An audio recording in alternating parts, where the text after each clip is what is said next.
Buenas tardes. Continuamos el estudio de los comentarios de la hermana Rada Burnier sobre el libro Luz en el Sendero, realizado en Argentina, en la página 165, en el párrafo que comienza en la segunda parte. Hay una beatitud y un poder más allá de nosotros mismos que vienen en ayuda de aquellos que están preparados para recibirlos. Volvámonos hacia aquellas grandes fuentes de las cuales emanan incesantemente la fortaleza y la inspiración para todos los que, olvidando el yo, están resueltos a aprender y a compartir sin reservas. Bien, quedamos entonces en la página 165, que en el párrafo que ella cita y pone entre comillas. En la segunda parte dice: haber alcanzado el conocimiento de sí mismo es haberse retirado a la fortaleza interna, desde donde puede verse con imparcialidad al hombre personal. Fíjense, esta cita que ella hace es básica, porque conocerse uno a sí mismo es poderse retirar a donde uno puede ver imparcialmente la personalidad. Y es una fortaleza interna, es decir, es la verdadera individualidad. Ese es el paso que se alcanza después que se cumplen las primeras 21 reglas. Sabemos que vienen las otras 21 que ella no pudo comentar. Es lo triste de este seminario, que ya no pudo ir a la segunda parte, pero nos deja aquí la clave. Es decir, el conocimiento de sí mismo que produce o que es el resultado de poder incorporar a la vida las primeras 21 reglas de la primera mitad, de la primera parte de Luz en el Sendero, nos permite empezar a ver con imparcialidad nuestra personalidad. Nosotros no la vemos con imparcialidad. Se nos explica que en la muerte, en el momento de la muerte, el repaso que contemplamos de nuestra vida es la única ocasión para la mayoría de los seres humanos en que podemos ver con imparcialidad qué hemos sido como seres humanos personalmente. Pero el que toma en sus manos las reglas de Luz en el Sendero y logra la primera parte, puede llegar a contemplar, como si fuera el momento de la muerte, con imparcialidad su personalidad. Mientras tanto, todos vemos la paja en el ojo ajeno y llevamos la viga en el propio sin poderla, porque por parcialidad justificamos la personalidad nuestra y no podemos ver el verdadero valor de las experiencias, de nuestros errores, etc. Siempre hay cosas positivas en toda vida, a no ser que la persona sea muy maligna, pero siempre hay errores mientras no somos perfectos y mientras la personalidad no la podamos contemplar imparcialmente. Y continúa Rada: todavía existe un sentido de identidad con la personalidad. Es decir, solamente el adepto es el que la puede de verdad disolver como un ser separado, porque no hay nada separado, la vida es una. Pero la personalidad se siente separada, y ese sentido de identidad con la personalidad nada más que se disuelve totalmente en el adeptado. Y entonces continúa Rada: pero pueden observarse las actividades del hombre personal desde un punto de vista totalmente impersonal. La respuesta aquí la da ella misma. Esa es la observación de Buddhi. Es decir, el único principio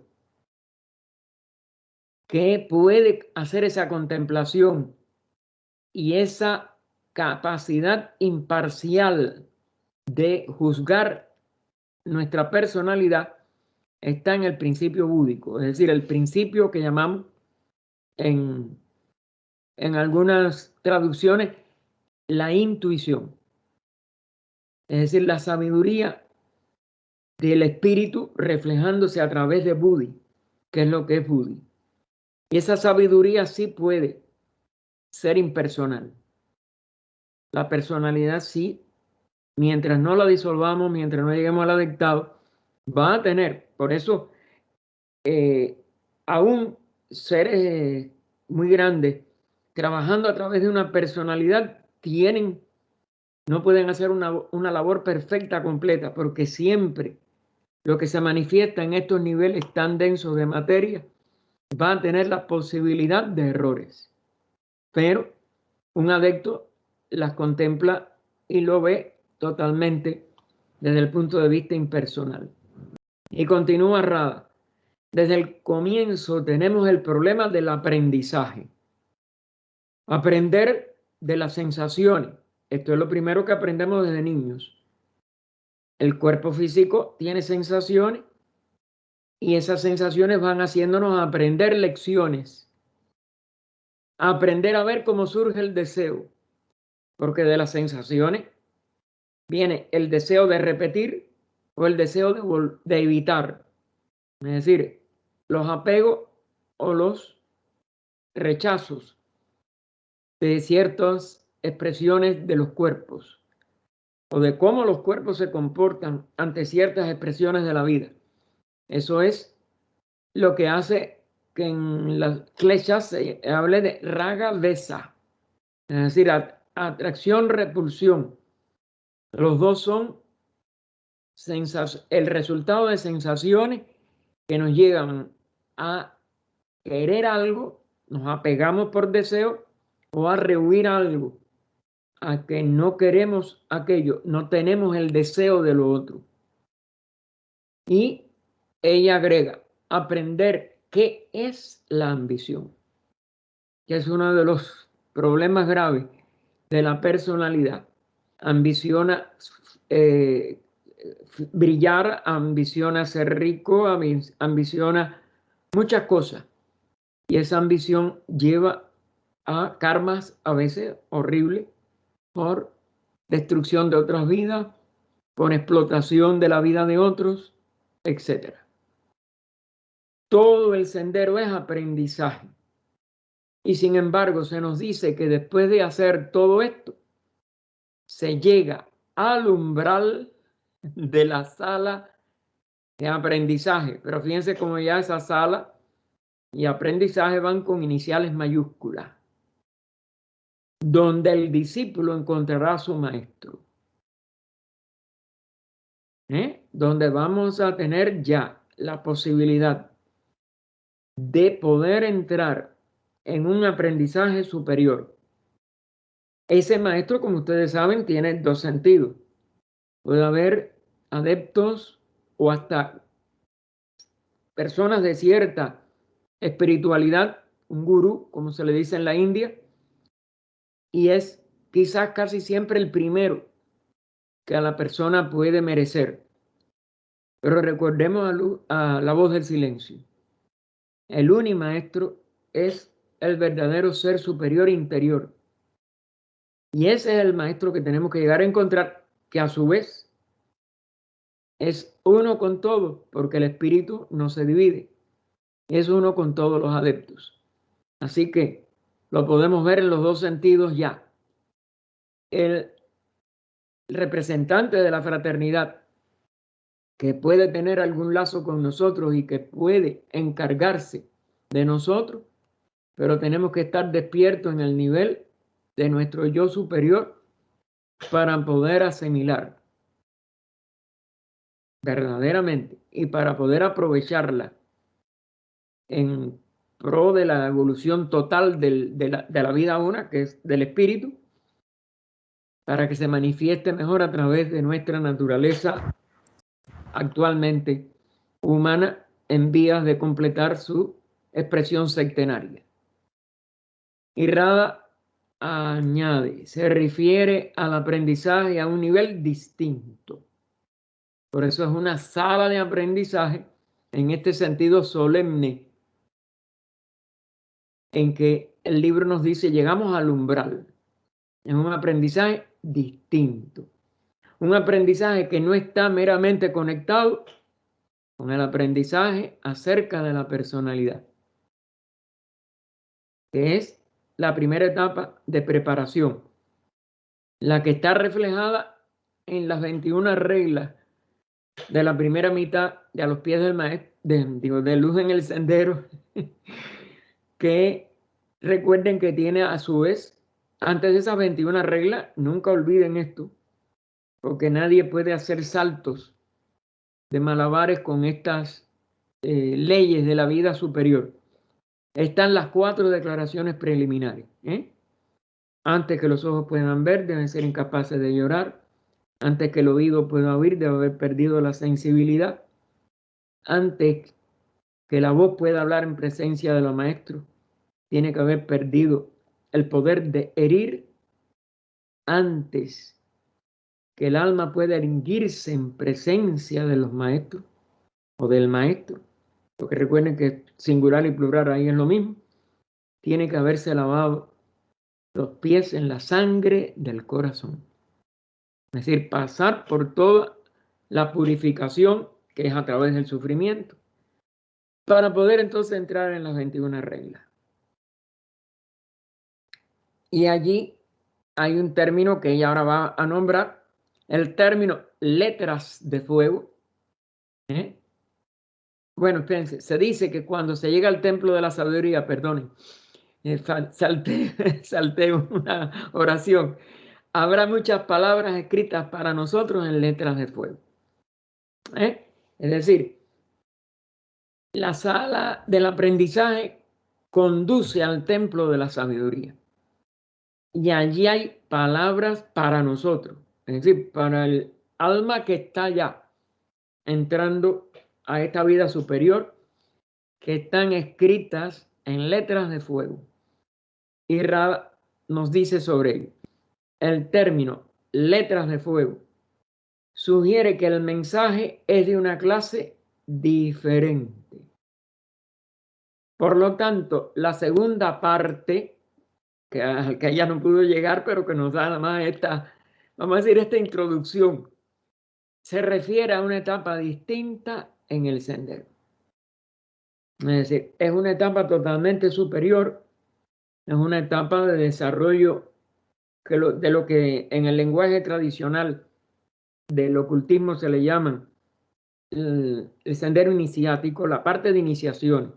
Es decir, el progreso interno en el conocimiento de uno mismo va por etapas bien definidas, de expansiones de conciencia, de dominio de los vehículos en su capacidad, aún de lo que se llamó en la antigüedad la taumaturgia, la teurgia, es decir, poder producir efectos en los mundos materiales desde la conciencia ya centrada y funcionando sin barreras, sin grandes obstáculos, desde lo interno hasta los niveles de los cuerpos personales, de los cuerpos con forma. Recuerden que los cuerpos internos no tienen niveles de forma, sino que son vehículos de la vida, sin que la vida tenga esa obstrucción de la forma.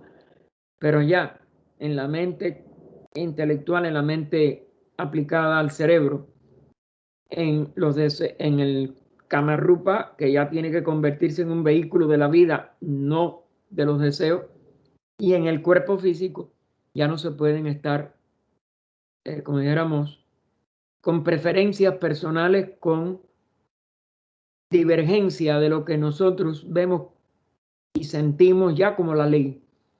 Es decir, no obedece a lo particular, a lo personal, obedece al cumplimiento de las leyes de la vida, a expresar esas leyes de la vida. Por eso ese mensaje está en letras de fuego, o esos mensajes. Por eso de una clase diferente. Y Radha continúa. Lo que es muy importante, claro está, es aplicar estas enseñanzas a todo. a la vida interna de cada ser, pero a su expresión interna en su vida de relación, en su vida con la humanidad. Es solamente en la medida en que apliquemos estas enseñanzas a nuestra vida diaria que seremos capaces de escuchar la verdad.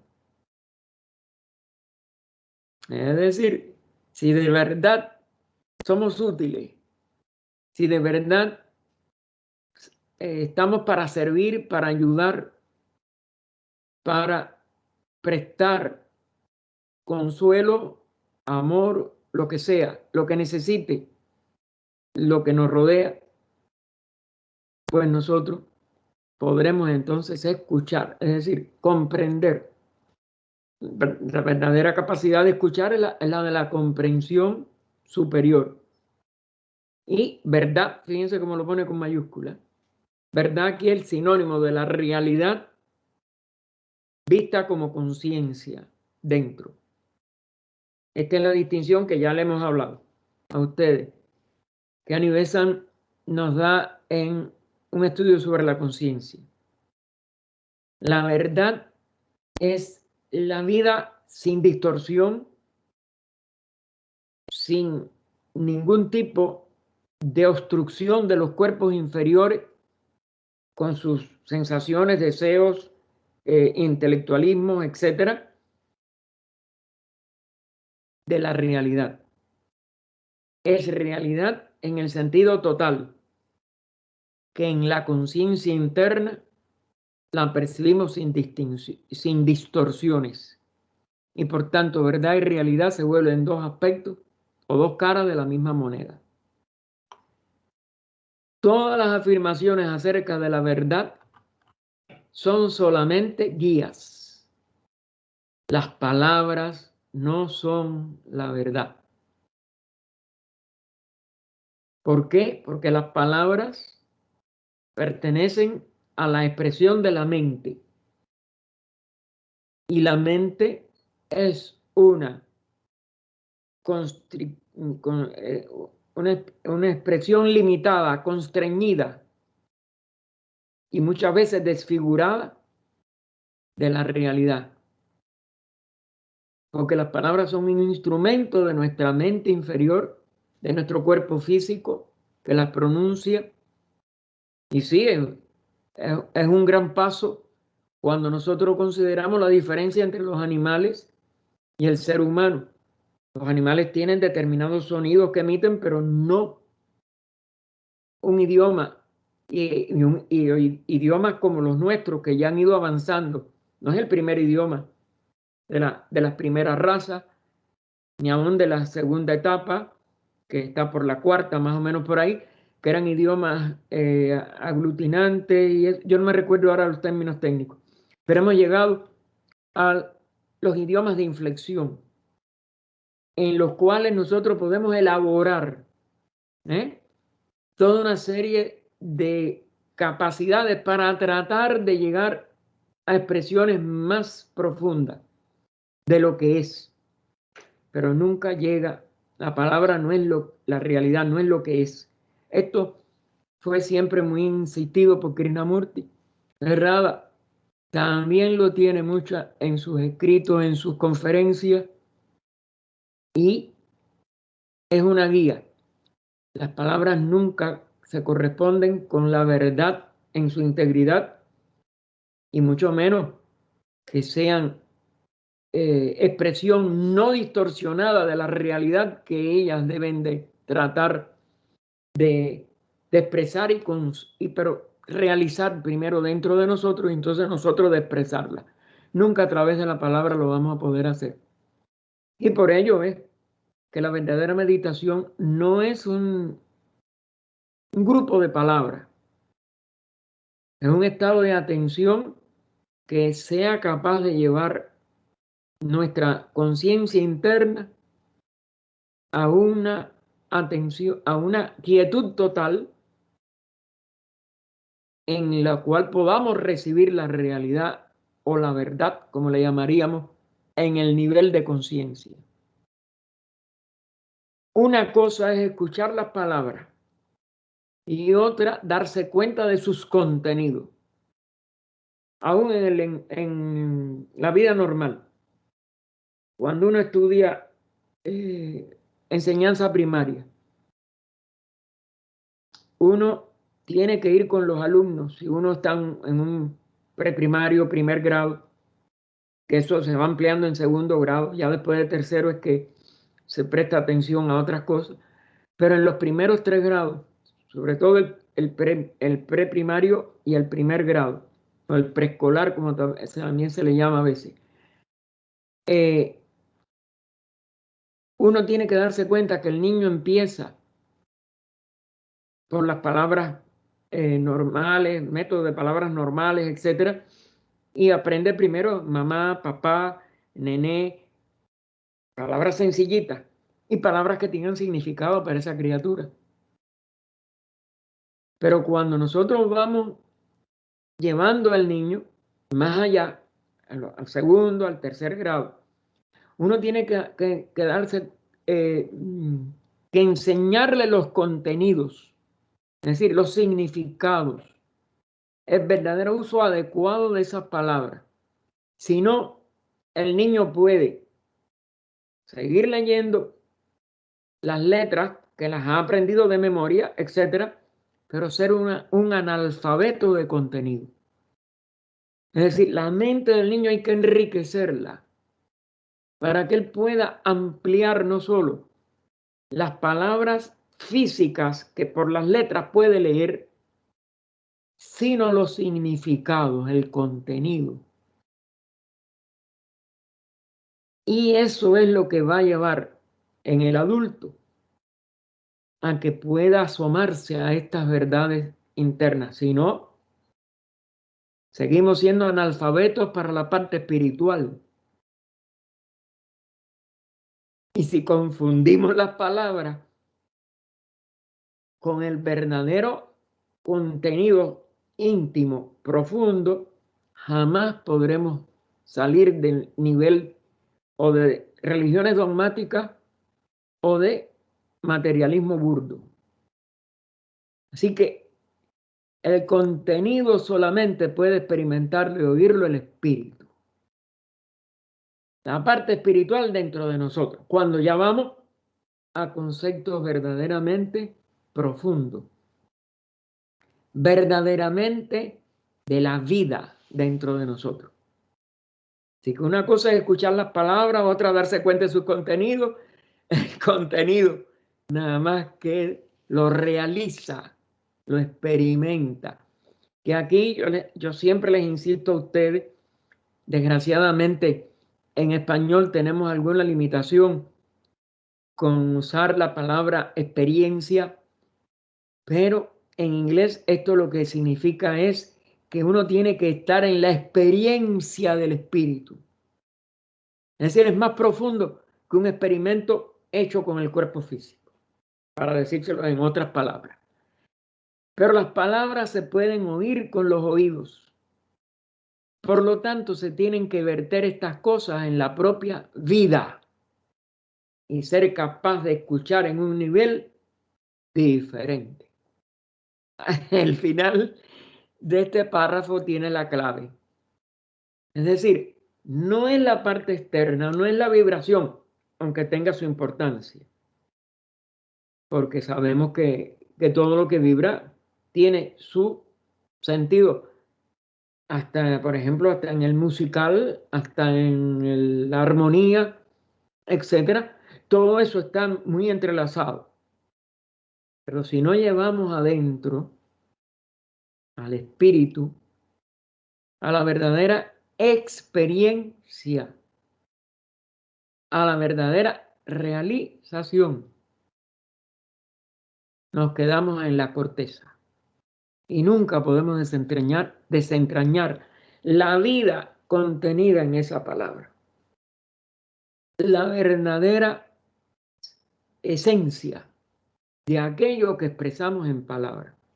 Y claro que hay que expresarlo porque si no, ¿cómo nos comunicamos? Hasta que no lleguemos a las iniciaciones más superiores, no podremos ir de vida a vida sin estas limitaciones de los cuerpos en estos mundos inferiores. Y claro, después sí, se puede uno unir. Y eso es lo que es la verdadera realización de todas estas enseñanzas. Poder entrar en conciencia a la unidad con aquello que conocemos. Es decir, la unión del conocedor con lo conocido, en las palabras también que tenemos que usar mientras estemos limitados en estos mundos inferiores. Si estamos considerando estas palabras meramente a un nivel mental, lo que decíamos al principio, como un tipo de ejercicio, no ayuda mucho. Este libro será tan inútil como cualquier otro. ¿Por qué? Porque nos quedamos en las palabras. Pero las reglas podemos de verdad vivirlas. Podemos matar el deseo de vida, la ambición, todas las cosas que están en las 21 primeras reglas. Recuerden que esa es lo que nos lleva a la sala del aprendizaje. Si de verdad las vivimos.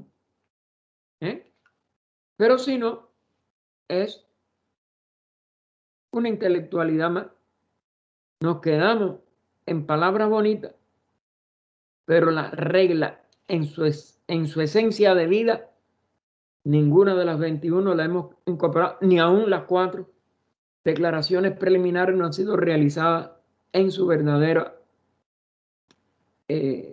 importancia y en la verdadera transformación que representan poder ver, oír, hablar, que es la tercera, y purificarnos, que es el símbolo de lavar lavar los pies en la sangre del corazón. El valor de todo aquello que se ponga en palabras o se imprima depende del enfoque que nosotros le demos. ¿Por qué? Si el significado no va penetrando, no va ampliándose, no se va haciendo vida y conciencia en nosotros.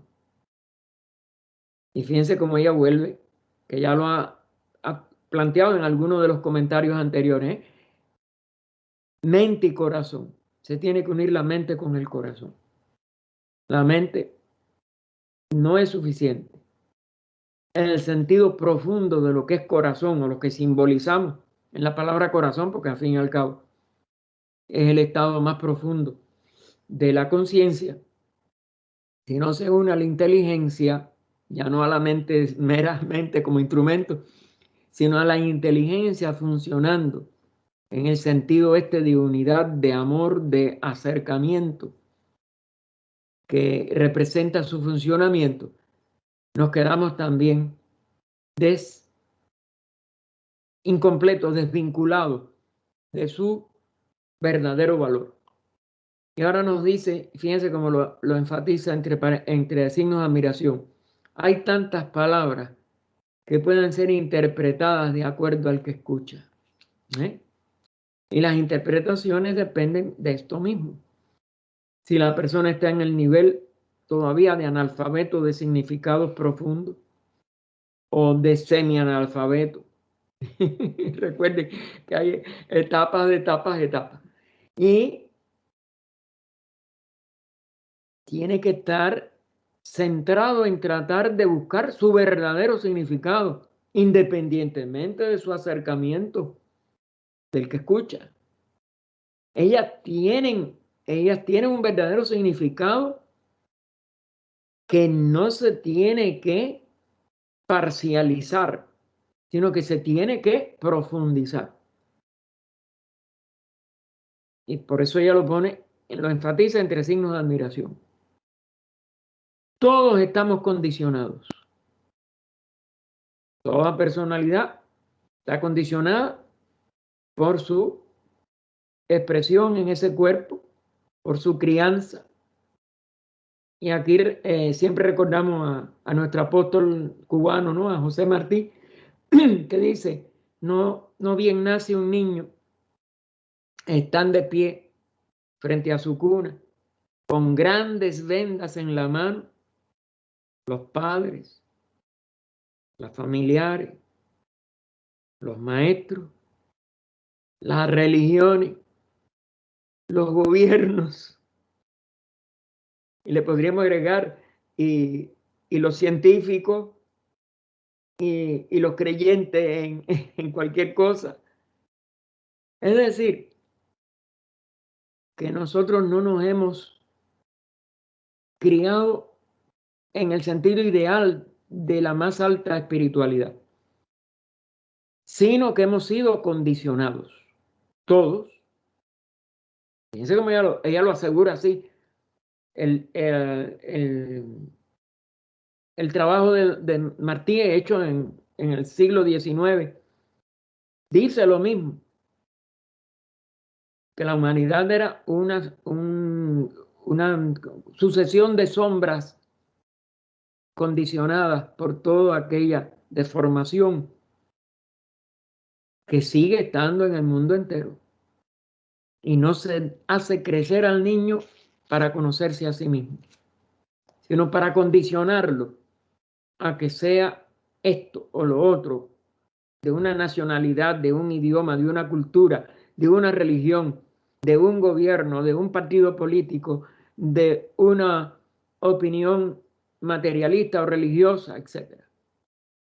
Y por tanto escuchamos de acuerdo con nuestro condicionamiento, nos agrega Rada. Es decir, que ya nosotros escuchamos desde una sordera parcial. Escuchamos lo que nos conviene, que nos hace a nosotros, como si dijéramos, seres deformados. Escuchar enteramente. Fíjense, ahora ella nos pone lo que debe de ser nuestro ideal o nuestro propósito o nuestro empeño. Escuchar enteramente, sin ningún tipo de condicionamiento, significa recibir la verdad. Es decir, para entrar a ese salón del aprendizaje, tenemos primeramente que empezar a luchar contra nuestros condicionamientos. No luchar en un sentido de la mente inferior. Abrir nuestra conciencia que estamos condicionados y que el condicionamiento es personal y que viene desde que nacemos hasta el momento en que empezamos a tratar de buscar la verdad sin fronteras, sin limitaciones. Y por eso es que podemos entonces recibir la verdad. La verdad es la realidad hecha conciencia en cada uno de nosotros. Mientras hay un condicionamiento, no lo podemos hacer. Por eso nuestras encarnaciones son tan pobres en progreso.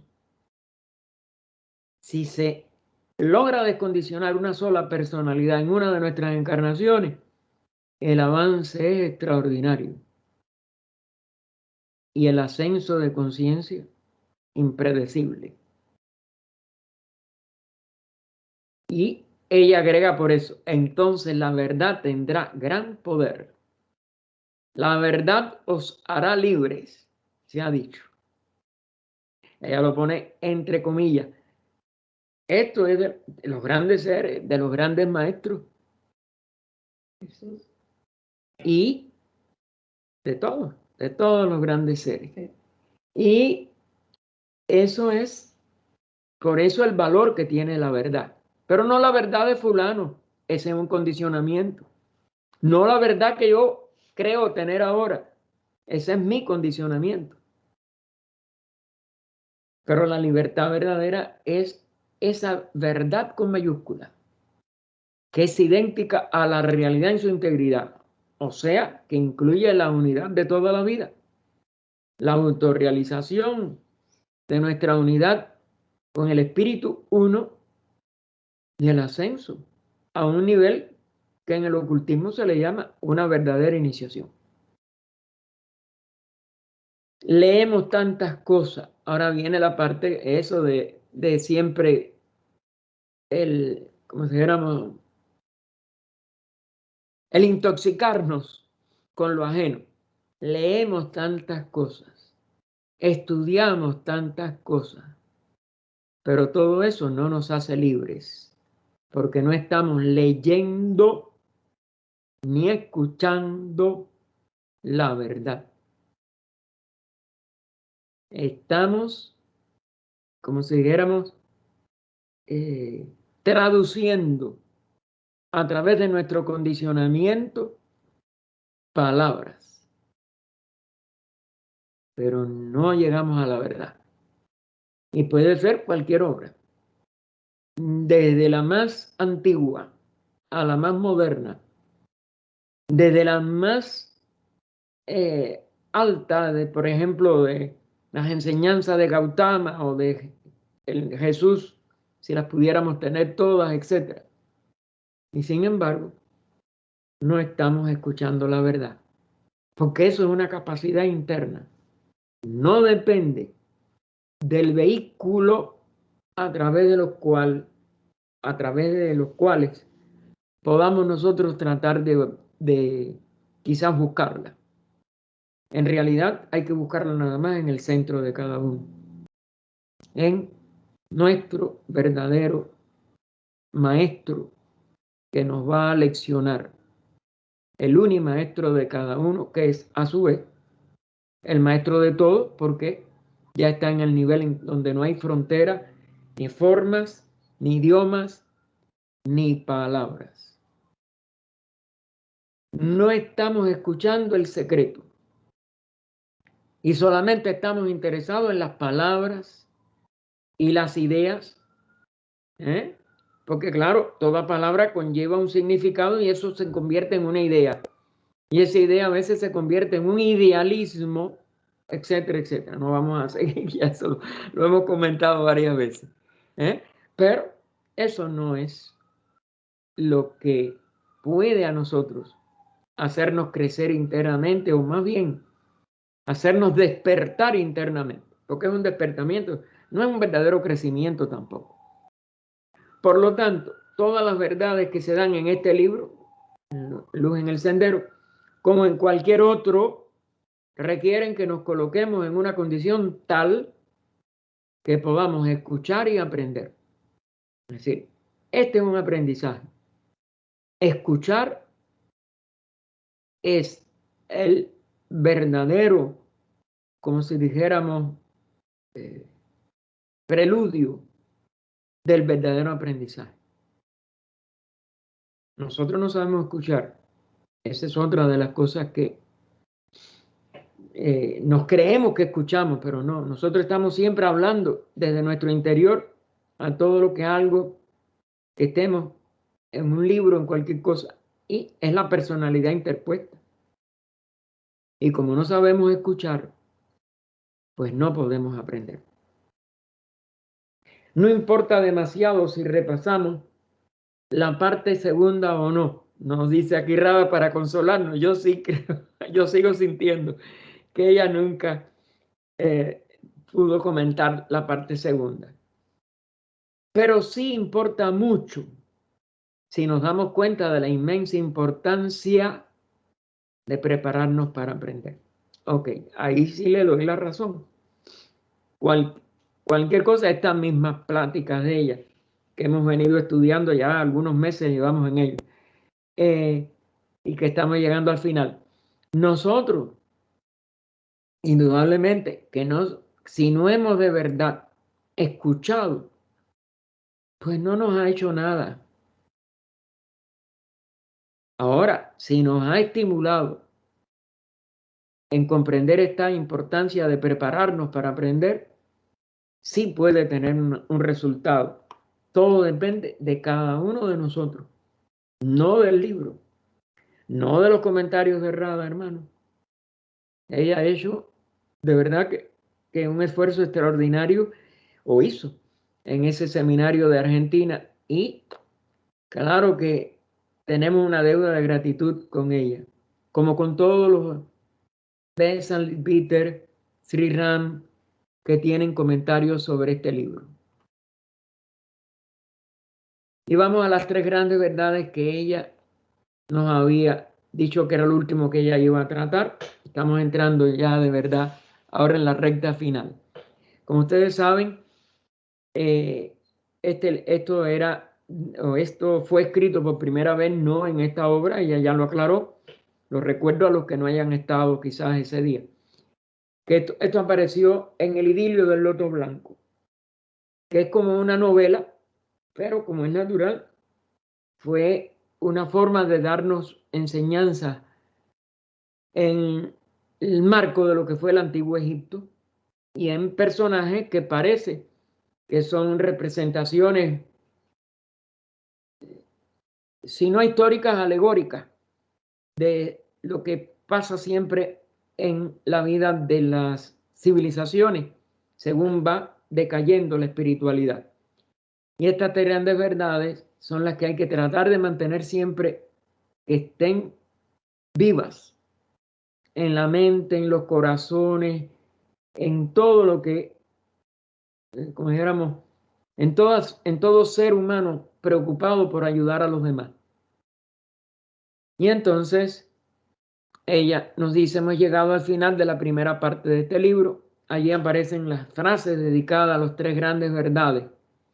La primera gran verdad es: el alma del hombre es inmortal y su futuro, el futuro de algo cuyo crecimiento y esplendor no tiene límite.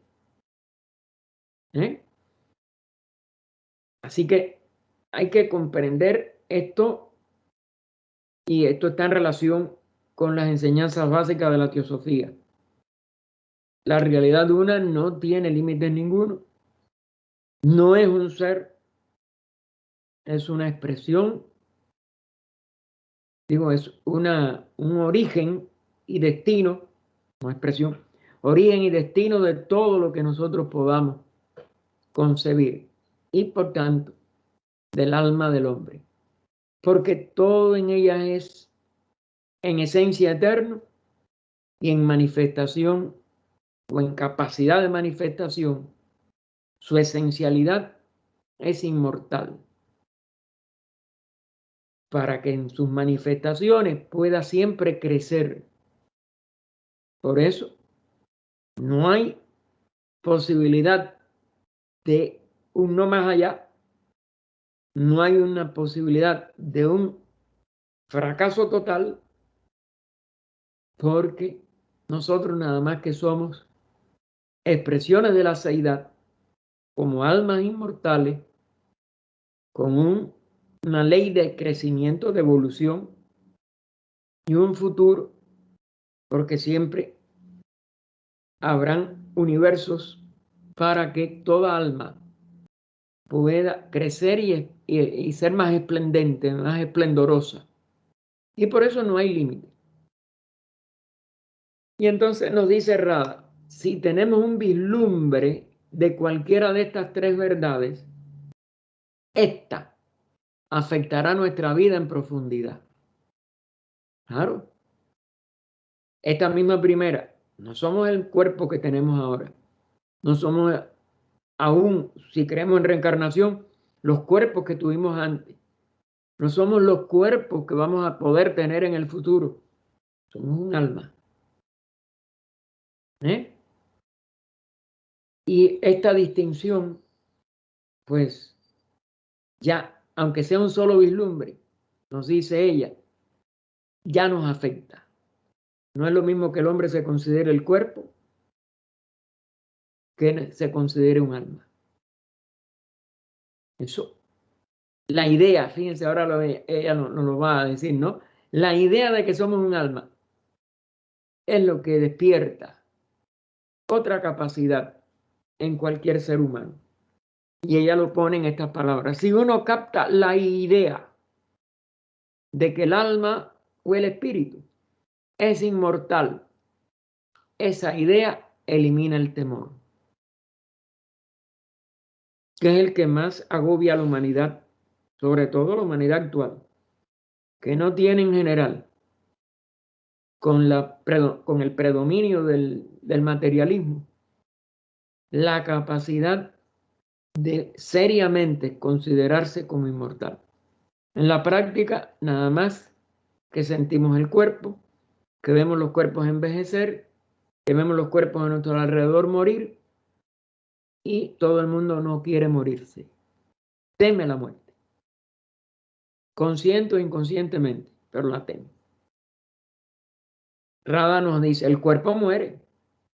El cuerpo puede sufrir de ciertos dolores, pero nada puede afectar al alma inmortal o al espíritu del hombre. Aquí, de todas maneras, hay que usar las dos, como está en la primera verdad. Lo mismo con alma que espíritu. De todas maneras, el alma verdadera es inmortal y es una expresión del espíritu eterno. La diferencia es esto: el espíritu en sí mismo es eterno. El alma verdadera del hombre es inmortal, no tiene que ver con los cuerpos en que esté manifestándose, con ninguno. Y entonces nos cita ella, que siempre viene muy a la mano, como bueno. Vemos en el Bhagavad Gita la gran frase: el alma siempre fue y nunca dejará de ser. Recuerden que esta es una de las enseñanzas con que empieza el Bhagavad Gita, por el desaliento de Arjuna, de que iba a matar a todos sus familiares, etcétera, símbolo de sus propios defectos, etcétera, pero símbolo de su personalidad. y estaba considerando como personalidad que no podía actuar contra sí mismo. Y la enseñanza de Krishna no es nada más, en las 18 estancias, ¿no?, del Bhagavad Gita, no es nada más que poder delimitar primero por una serie de definiciones, etcétera, pero después por aplicarla a las distintas clases de yoga, que el hombre puede darse cuenta que no es posible que muera, sino que es la expresión de un espíritu eterno, de una realidad eterna que se manifiesta periódicamente desde cuerpos físicos hasta universos completos en los cuales existimos aunque no tengamos en determinados momentos los cuerpos que tenemos ahora. Y continúa Rada. En un pequeño ensayo sobre el karma, hay una comparación entre la existencia individual con un cable que se extiende desde lo infinito, debe ser desde lo finito a lo infinito, porque, no, desde bueno, sí, desde dos aspectos de lo infinito, espérense, sí, ya me doy cuenta de lo que ella quiso decir, desde lo infinito a lo infinito. Eso está adicionado a esta misma obra, el Tratadito de Karma, y el Tratadito de Karma es como el perfume bueno, una cosa pequeñita en cantidad de palabras, pero de inmenso significado, y que puede que no se tenga nada más valioso que en tan pocas palabras nos exprese tanto esta ley tan importante. Porque sin esta ley no hay nada. Ella es la ley fundamental de la manifestación y de toda etapa y proceso de la manifestación. Se dice que esta ilustración presenta un solo aspecto de la verdad. Claro, es como un cable y ese cable no, claro que no, es un aspecto nada más. Y la verdad de la ley es que abarca todo lo demás. Lo mismo que cualquier ilustración, por supuesto. No se debe tomar cualquier ilustración demasiado literalmente. Si se compara la existencia individual con una cuerda, se debe suponer que no tiene fin ni principio. No es posible quebrarla. Esto es lo que va poniendo, ¿no?, el tratadito, que se engancha en muchos lugares, pero en ninguna se puede partir. ¿Y en qué consiste lo que el tratado de karma? De que la ley, igual que de acuerdo al movimiento de ese cable, de esa cuerda, de esa vida, se engancha en muchos lugares, como no se puede partir, es susceptible de desengancharla. ¿Eh? Es decir, que no hay karma que sea imposible de enfrentar y de vencer. Y que por eso el futuro del alma del hombre es un futuro que vamos a verlo en otra de las, ¿cómo se llama? De las tres verdades. ¿Eh? Pero ella sigue ahora con el Bhagavad Gita. En el Bhagavad Gita otra vez hay una cita que dice, el fuego no puede quemarla, el agua no puede encogerla, ningún arma puede herirla, permanece siempre pura. Esta es la esencia de esta alma inmortal del hombre. Recuerden que en una manera aplicada a otra cosa, el premio de la doctrina secreta de HPV empieza con un libro que es hecho de una manera tal, en hoja de palma, que no, nada la puede quemar, nada lo puede afectar, nada lo puede disolver. No se dan cuenta que son imágenes que están tratando de representar esto. Existen niveles, existen enseñanzas, existen vibraciones que nada puede destruir. Y el karma se encarga de eso. El karma transforma, pero no puede ser nada de lo que manifiesta la vida y la esencia de esa vida en un periodo de Manvantara, etcétera, ni ningún pralaya puede destruirla permanentemente. Destruye las formas, destruye periodos de expresión en determinados niveles, pero la esencia de lo que la hace vivir sigue siendo lo que es. Y entonces, después de citar esta otra frase del Bhagavad Gita, dice Radha, aquí en este comentario se dice que este cable está formado de innumerables hilos. Estos hilos son incoloros y perfectos. Son fuertes y perfectamente rectos. Pero a medida que esa cuerda va pasando por varios lugares, sufre accidentes extraños. Es donde se engancha, es donde se colorea, es donde parece que se ensució. Algunos de los hilos son atrapados aquí y allá. Entonces hay desorden. Esto es lo que muchas personas consideran la vida, un caos, un desorden, un sinsentido. Porque si no se ven los aspectos esenciales de la vida, lo aparente, los hilos que vemos aparecen como atrapados, aparecen como enredados, aparecen con distintos colores, pero ellos son blancos. Y entonces ella lo pone también en esta, citando el tratadito, ¿no? El tratadito lo dice así. Algunos se manchan con algún color, pero el color no está solamente en la mancha.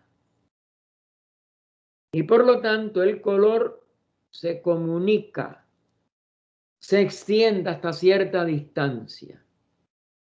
Se nos recuerda que estos hilos son hilos vivientes.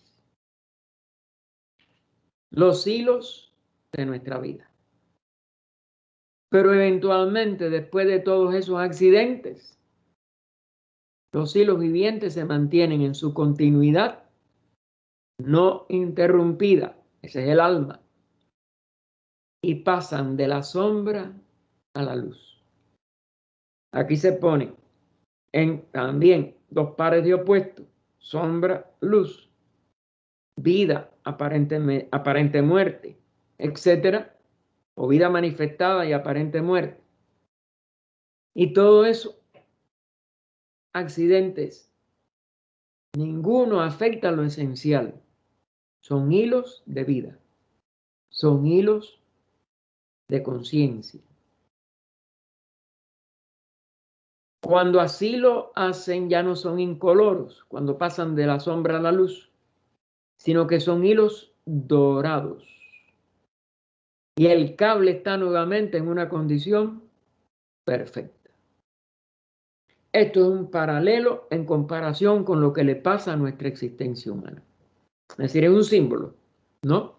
Que hay que saber traspasar sus aparentes incongruencias o limitaciones o incompatibilidad con lo que conocemos en los mundos exteriores, pero nos da una enseñanza.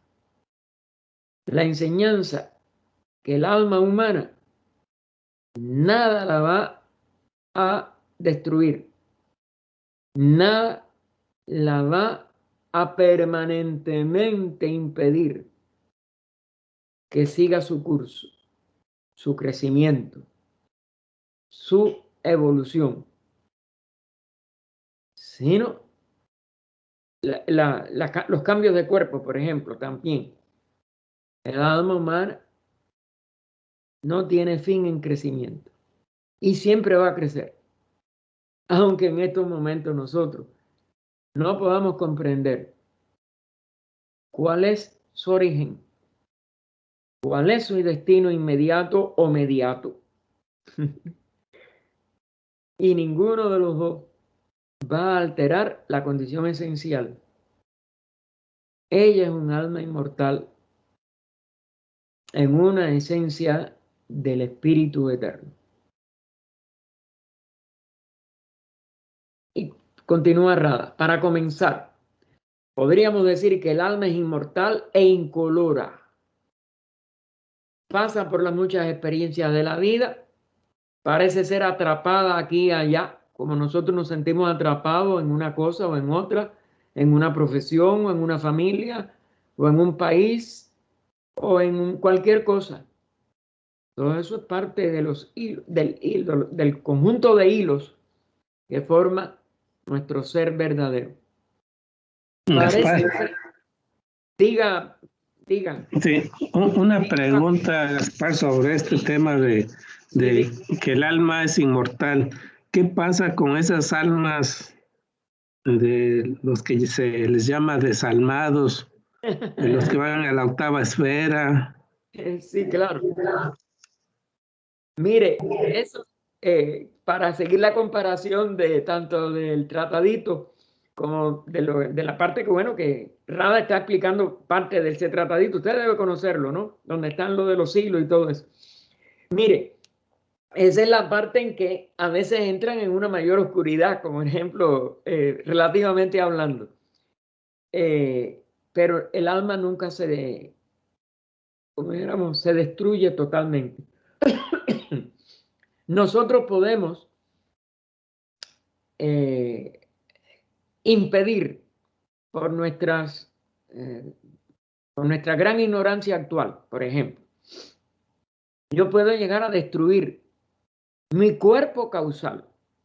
Eso es lo que se trata cuando hablan de octava esfera y de la destrucción. Y que sea hasta irreversible durante el presente Manvantara. Planetario estamos hablando, la encarnación total de este Manvantara planetario, en que se considera que la presente humanidad debe alcanzar el adectado, la quinta gran iniciación o liberación de la rueda de nacimientos y muertes, como le llamen, no importa. Los nombres técnicos no importan, es la etapa. Pero esos seres, si perseveran en la línea negativa, si perseveran en su aniquilación de las energías, porque lo que se aniquila es la energía del cuerpo, en que radica nuestra individualidad. Individualidad que cómo se alcanza.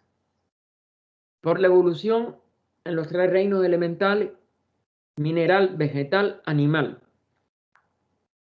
Y después de esos 6 reinos, el alma, la mónada inmersa en un alma grupal animal que empieza a anhelar ser un hombre, bien por amor a la humanidad, porque ha recibido ayuda de los seres humanos. Esa es la gran ventaja de individualizarse por la línea del amor, o por odio a ese ser, a esa humanidad, porque ellos en esos niveles todavía, fíjense que son almas grupales en el plano mental inferior.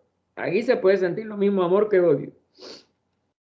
Pero aspira a ser humano para poder vengarse de los que lo han torturado, llevado a matadero en una cantidad enorme como ahora.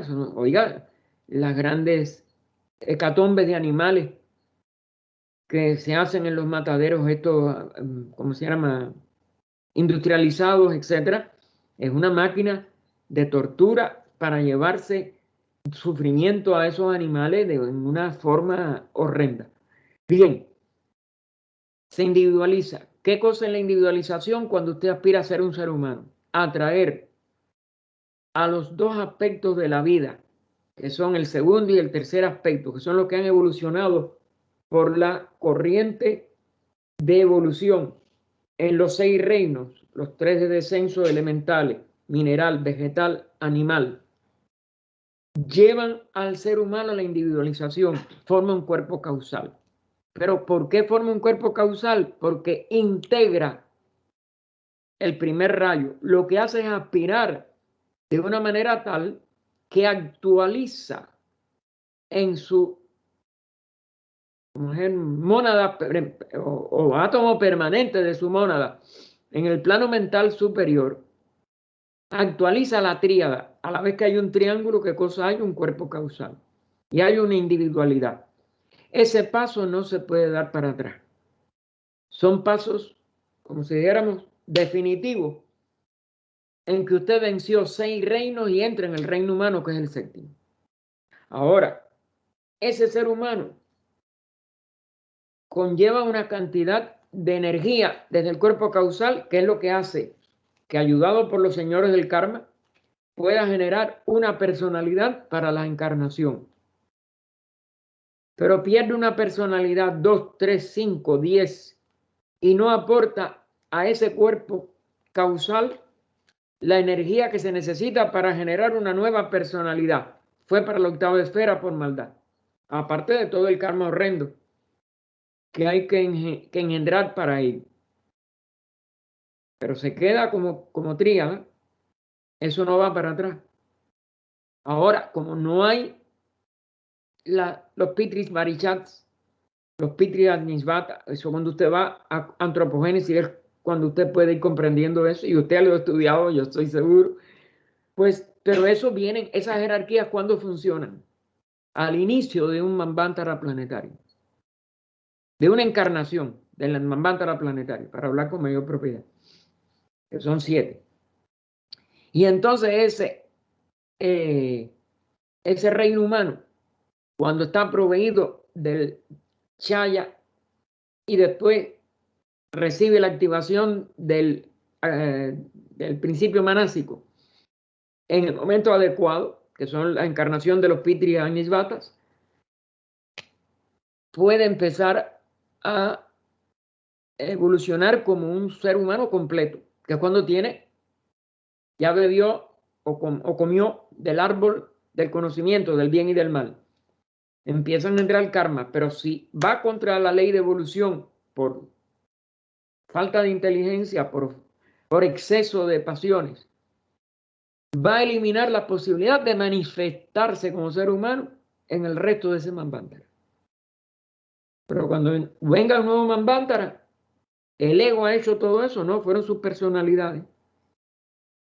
Que tenga que sufrir el no poderse manifestar, que las personalidades últimas o las que vengan atrás, después de un nuevo Manvantara, tengan que eliminar el karma negativo, eso es ley. Ley de equilibrio, ley de armonía. Pero no se perdió la tríada. Y lo que perdió es el curso. Es decir, el Manvantara, la encarnación del Manvantara planetario, las 7 rondas, etcétera, y tiene que empezar en un nuevo curso en la primera ronda, segunda ronda, tercera ronda, cuarta ronda, llegar a donde estamos nosotros otra vez. Pero más nada, la mónada es una, la vida es una. Los pasos evolutivos nunca se dan atrás en cuanto a reinos. El reino que completó sus experiencias minerales pasó al vegetal, al animal. El que completó sus experiencias animales pasó al humano. Del humano no pudo salir. Tendrá que volver en otro y con otras 7 rondas volver a recorrer todo. Es decir, es un repitente de grado. Pero no puede ir para atrás, mi hermano. Ahí es como yo lo veo. Y creo que esa es la esencia de las cartas de los maestros. En una de las cartas los maestros dicen, dar para atrás es como caer en el abismo. Bueno, ya eso lo hacen hasta en un discípulo, ¿no? Que puede caer del discipulado por mirar atrás. O por... Sí, ajá. Dudar es detenerse. Mirar atrás es caer a un abismo sin fondo. Es decir, abismo sin fondo en el caso del discipulado. Pierde su discipulado. ¿Por qué? Porque miró para atrás, quiso ser otra vez una personalidad egoísta. Yo lo aplico también en esas almas desalmadas. Sí, claro, claro que sí. Ellos También, correcto. Ellos rompen el ciclo. Y al romper el ciclo se tienen que quedar para otro Manvantara. Otro Manvantara, más nada. Yo no le veo otra posibilidad.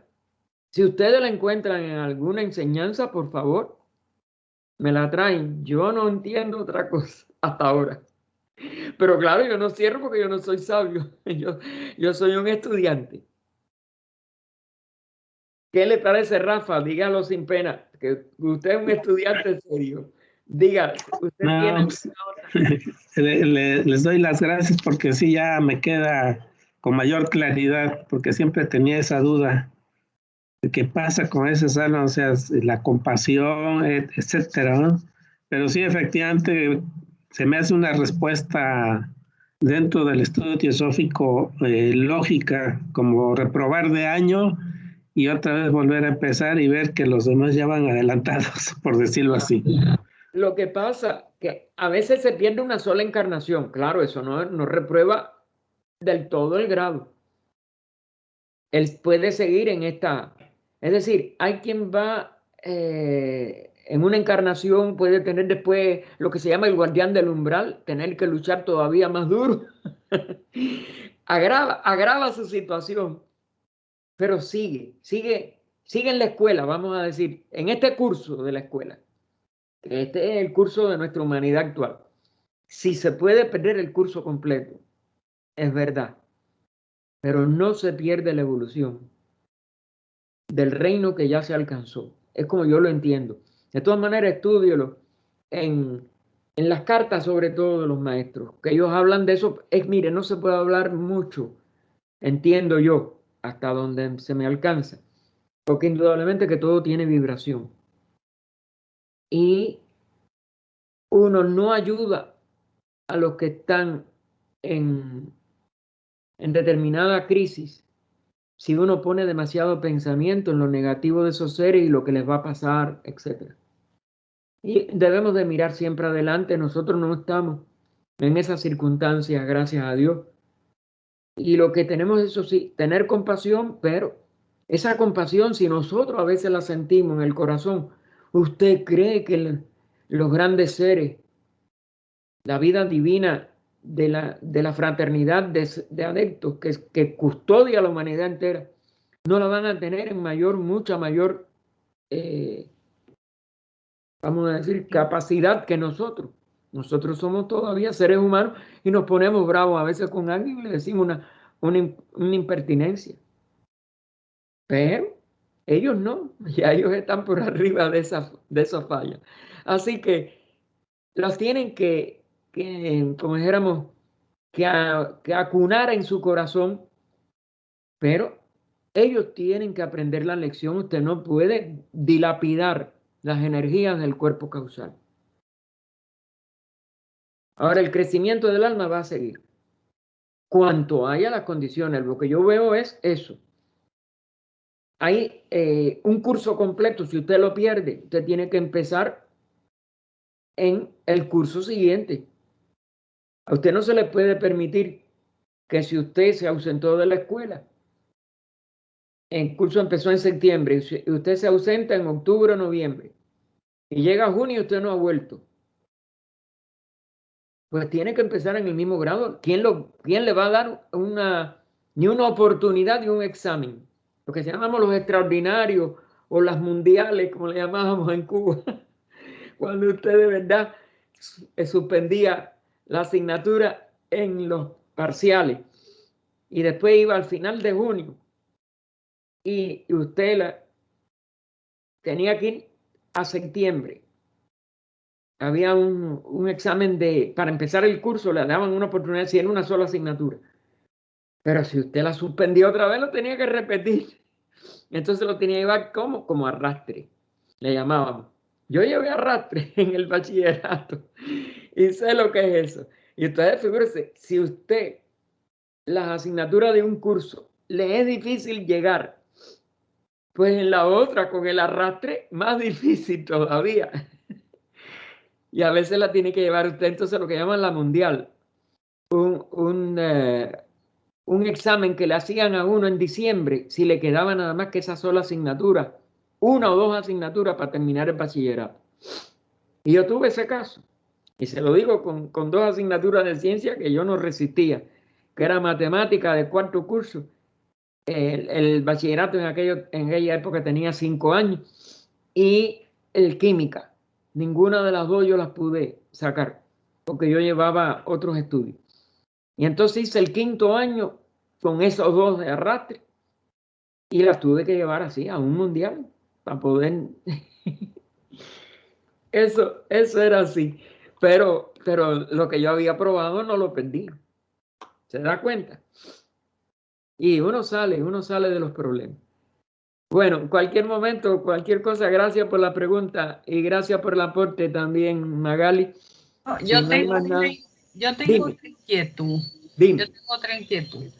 Esas almas malvadas que hacen su trabajo viendo los extremos, porque no todos son tan malos que no les tiendan la mano a una persona para brindarle un pedazo de pan. Pero un alma malvada que no tiene nada en su cuerpo causal.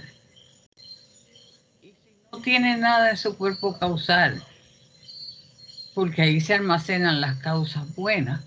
Entonces, esa esencia espiritual, Atma Buddhi, está muy separada de ella.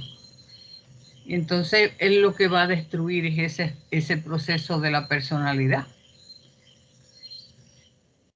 Tiene que deshacerlo y comenzar de nuevo. Me hago la pregunta, ¿no verdad? Comenzar de nuevo en otro Manvantara, como así lo dicen. Sí, correcto, pero bueno, mira, la esencia de la inteligencia no se pierde. Lo que se ha aplicado mal. Y eso es complejo. Recuerda de que puede haber hasta personas que lleguen al adictado por la línea negativa. El adictado de izquierda, de magia negra. Sí, porque están los de la sombra. Claro, conlleva una destrucción de su capacidad de poder seguir en este Manvantara también. Y tienen que estar en un pralaya sin conciencia ninguna porque no. Parece que eso no deja. Pero después sí, la tríada en el fondo nunca se deshace. Lo que la persona lo ha aplicado al mal y no a la ley de evolución. Esto es complejo y de todas maneras nosotros tenemos muchas cosas que no podemos contestar, pero... No tenemos la capacidad todavía. Yo no tengo la capacidad para contestar todas las posibilidades, pero lo que sí uno se da cuenta, la ley de evolución es de avance y en una forma u otra va a impulsar a que ahora que hay que dejar, como si dijéramos, que las formas de aquel Manvantara terminen totalmente para que el círculo vicioso pueda ser cortado en lo que yo creo que es donde está el nudo ahí de la... Saber cómo ellos lo hacen y en qué forma lo hacen. La sabiduría de los grandes seres indudablemente no están a nuestra disposición. ¿Algo más? Gracias, entonces. Bien.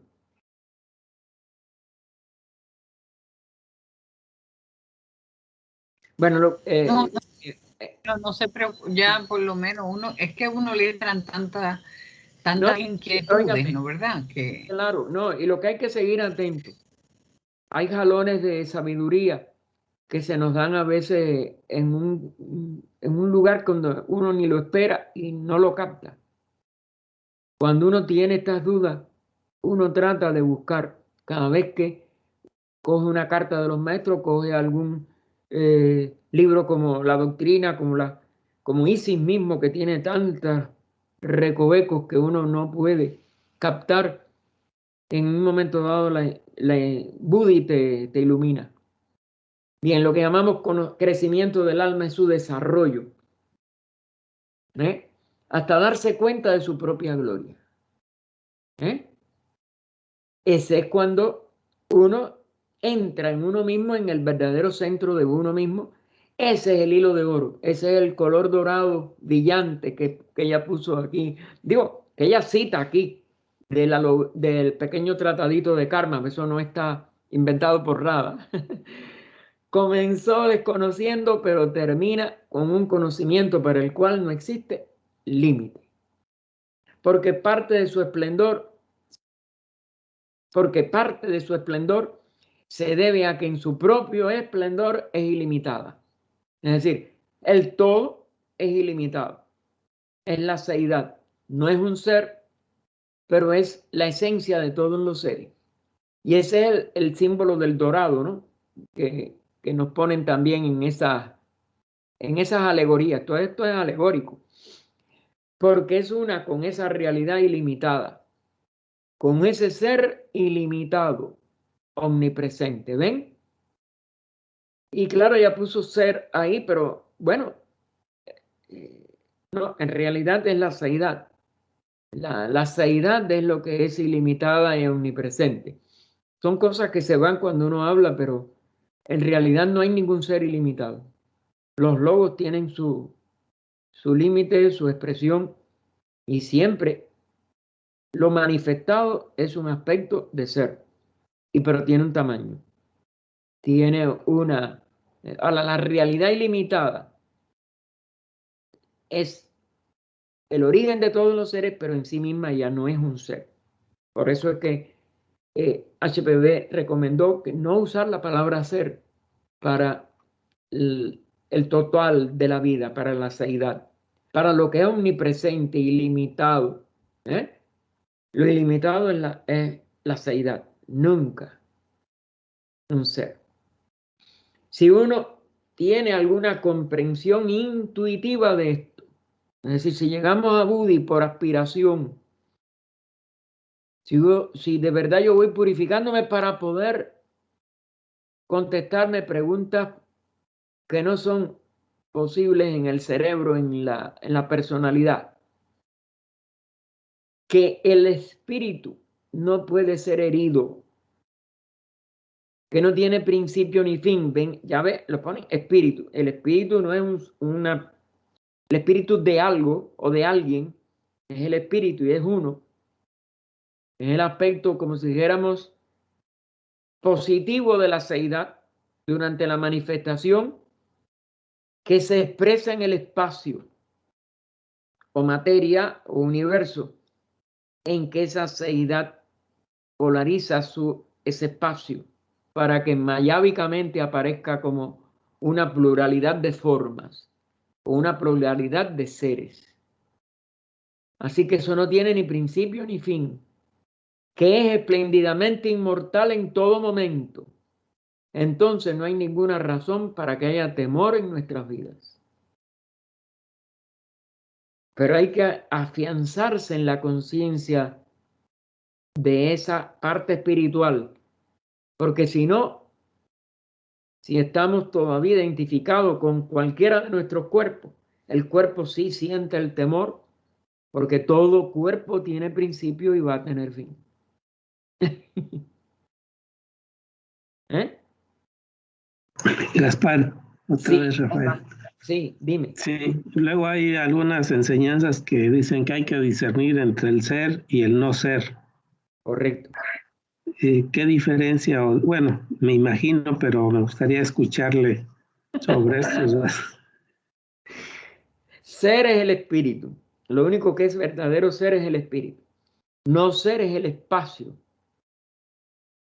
Porque la manifestación no puede separar la seidad, pero sí puede polarizar sus dos constituyentes fundamentales, ser y no ser. No ser es el espacio, por siempre inmanifestado en su esencia y periódicamente manifestado en universos múltiples, mayávicamente múltiples, durante los periodos de Manvantara. Porque en el Pralaya mayor todo regresa a la unidad. Es el todo que aparece como nada. No sé si me he expresado. Sí, está bien, sí. ¿Me entiende lo que quiero decirle? Porque quizás Sí. las palabras mías no sean suficientemente claras. Sí, lo que he leído dice que el verdadero es el Brahma, Brahma, por ejemplo, en términos de la India, ¿no? Ah, sí, correcto. Y, Lo y llevamos y el universo es el no ser, o sea, lo ilusorio, pues. Correcto. Y en nuestro caso sería el ser, por decirlo así, la tríada, y el no ser la personalidad, me imagino. No sé ahí hasta dónde llevarlo, porque en realidad nuestra única verdadera realidad es la mónada, porque ya su reflejo en tríada, que es lo que vamos a decir, reside en el cuerpo causal. Claro, tiene todavía esa presencia de algo real, pero la realidad total nuestra es el punto monádico. Pero mientras somos un ser humano, correcto. Si usted lo circunscribe a la etapa humana, sí, estoy de acuerdo con usted. La realidad nuestra es la individualidad en el cuerpo residente, consciente en el cuerpo causal, y nuestras personalidades son evanescentes y siempre ilusorias. Inmortales todas. Aunque nosotros salvemos algo de la personalidad como una esencia de crecimiento en el cuerpo causal durante el Devachan, pero la personalidad como entidad desaparece. Es evanescente y siempre es mortal. La única personalidad que se puede aumentar su expresión y mantenerla como expresión durante el resto de la ronda o aún de varias rondas. Recuerden los ejemplos de quinta ronda, el único ejemplo y excepción de sexta ronda que es Gautama. Esa personalidad va a durar 2 rondas más. Y los maestros están empeñados en llegar a poder ser seres de quinta ronda para que la personalidad en que se autorrealizaron pueda mantenerse. Eso está clarito en la carta de KH cuando regresó de su retiro. Búsquelo para que usted vea. Ahora, de todas maneras, es una realidad para esta encarnación del Manvantara planetario la individualidad. Pero nuestra verdadera esencia, de verdadero ser, es el punto monádico, porque es la vida una total. Su reflejo, aunque tiene el augoide o andan en esa misma unidad, Yambudi y Manas los otros aspectos de la tríada se sienten como si dijéramos en una relación, pero se sienten ya como múltiples. Por eso ahí hay un velo ya de malla y bastante fuerte. Y que digo, hasta cierto punto, ¿no? No sé si estoy enredando. No, sí, sí está bien porque se menciona que hay que trascender Buddhi Sí, por eso. para llegar a ser Brahman, o sea, lo que realmente somos, o Atman en nuestro caso, ¿no? Claro, sí. Ahí sí, porque en Atman usted es el espíritu total. Pero en cierto aspecto, por eso se le dice augoides. El verdadero punto es la mónada, mónada, mónada. El verdadero centro de todo. O el centro puro, vamos a decir. Porque fíjense que las mónadas surgen traídas por el lobo en el plano ádico. Y ellas pueden por ellas mismas llegar a Anupadaka. Pero desde Anupadaka es que emiten el augoide átmico, que no pierde su sentido de unidad, pero, óigame, ya es reflejo de reflejo de reflejo.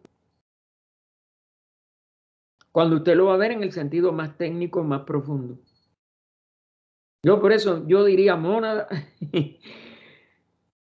porque aún la individualidad, usted no tiene garantía de tenerla.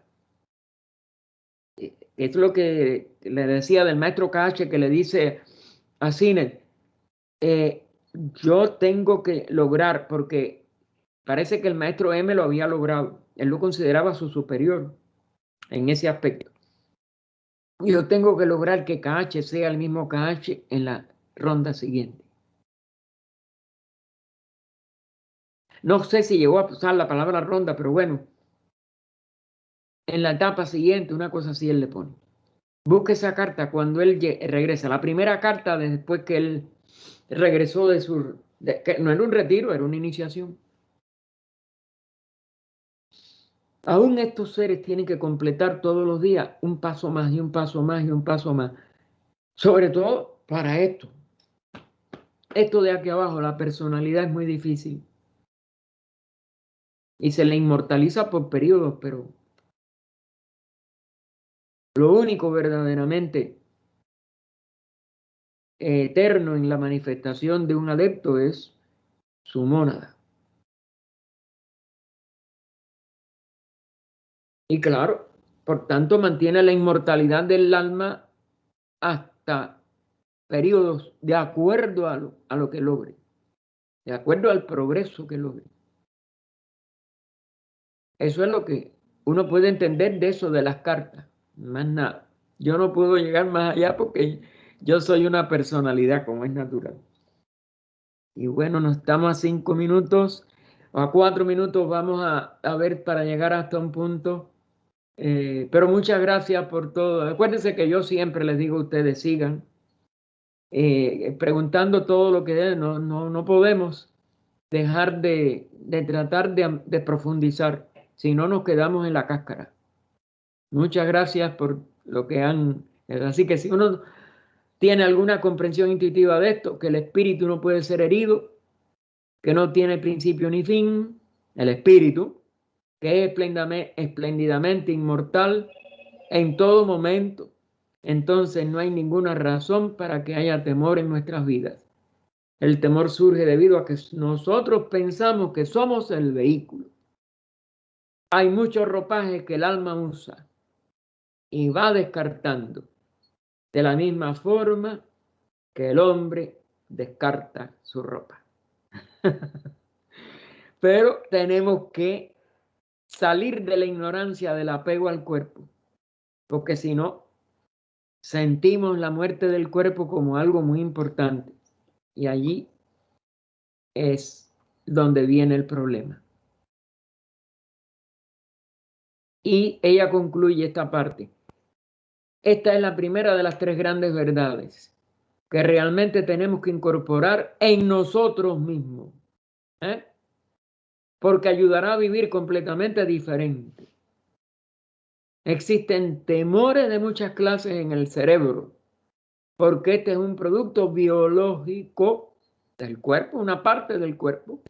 Y si uno no se reconoce como siendo el espíritu, entonces aquí y allá surge el temor.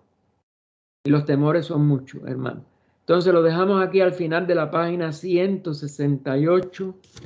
Déjenme anotarlo porque si no, el viernes que viene, yo no me acuerdo.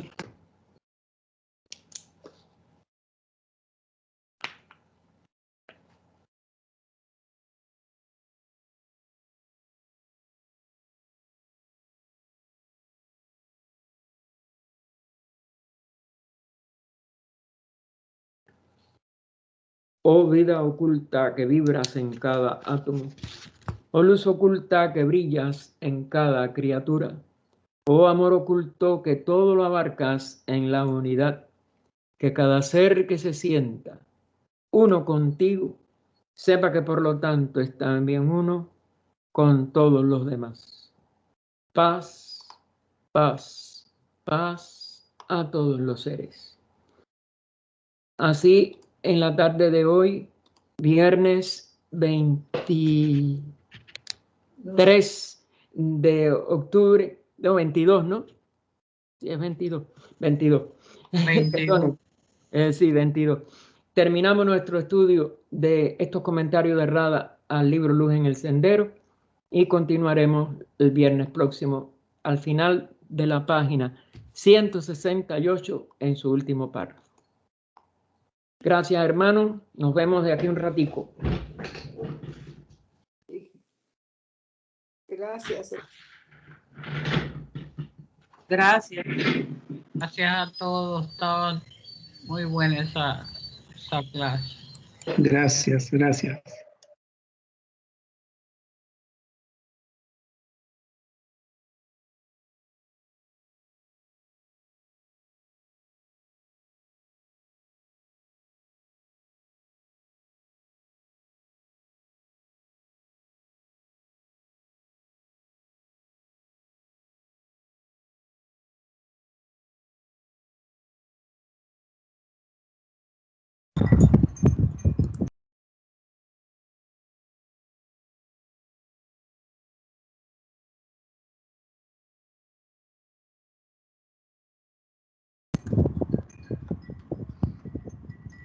Gaspar, Dime. ¿estás grabando todavía? No me dejó de grabar.